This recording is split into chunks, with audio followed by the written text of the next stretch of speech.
अंजील को फैलाना ये काम हमारा है।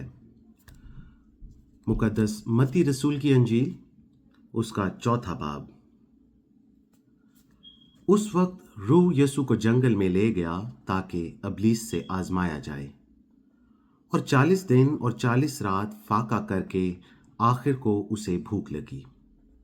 और आजमाने वाले ने पास आकर उससे कहा, अगर तू खुदा का बेटा है तो फरमा कि ये पत्थर रोटियां बन जाएं। उसने जवाब में कहा, लिखा है कि आदमी सिर्फ रोटी ही से जीता ना रहेगा, बल्कि हर बात से जो खुदा के मुंह से निकलती है। तब इब्लीस उसे मुकद्दस शहर में ले गया और हैकल के कुंगरे पर खड़ा करके उससे कहा कि अगर तू खुदा का बेटा है तो अपने तई नीचे गिरा दे, क्योंकि लिखा है कि वो तेरी बाबत अपने फरिश्तों को हुक्म देगा और वो तुझे अपने हाथों पर उठा लेंगे, ऐसा ना हो कि तेरे पांव को पत्थर से ठेस लगे। यस्सु ने उससे कहा, यह भी लिखा है कि तू खुदावंद अपने खुदा की आजमाइश ना कर।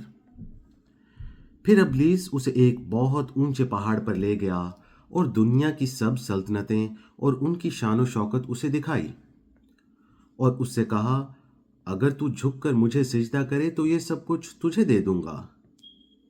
यस्सु ने उससे कहा, आए शैतान दूर हो, क्योंकि लिखा है कि तू खुदावंद अपने खुदा को सजदा कर और सिर्फ उसी की इबादत कर। तब इब्लीस उसके पास से चला गया और देखो, फरिश्ते आकर उसकी खिदमत करने लगे। जब उसने सुना कि यूहन्ना पकड़वा दिया गया तो गलील को रवाना हुआ और नासरत को छोड़कर कुफ्रनहूम में जा बसा, जो झील के किनारे जुबलून और नफ्ताली की सरहद पर है, ताकि जो यसाया नबी की मार्फत कहा गया था वो पूरा हो कि जुबलून का इलाका और नफ्ताली का इलाका, दरिया की राह यरदन के पार, गैर कौमों की गलील, यानी जो लोग अंधेरे में बैठे थे उन्होंने बड़ी रोशनी देखी, और जो मौत के मुल्क और साया में बैठे थे उन पर रोशनी चमकी। उस वक्त से यीशु ने मुनादी करना और ये कहना शुरू किया कि तौबा करो, क्योंकि आसमान की बादशाही नजदीक आ गई है।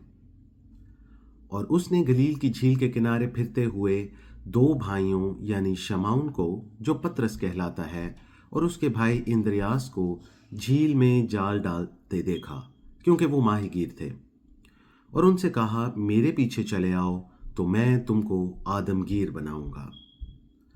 वो फौरन जाल छोड़कर उसके पीछे हो लिए, और वहां से आगे बढ़कर उसने और दो भाइयों यानी जबदी के बेटे याकूब और उसके भाई यूहन्ना को देखा कि अपने बाप जबदी के साथ कश्ती पर अपने जालों की मुरम्मत कर रहे हैं, और उनको बुलाया।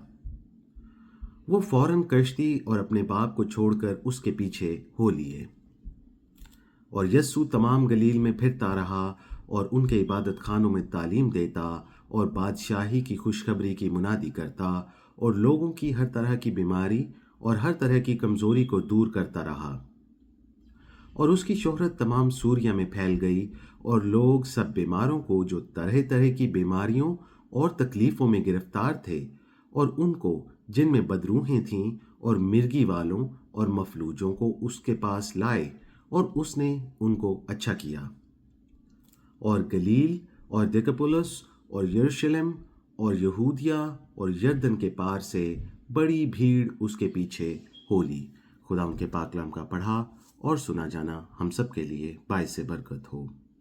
जय यीशु की।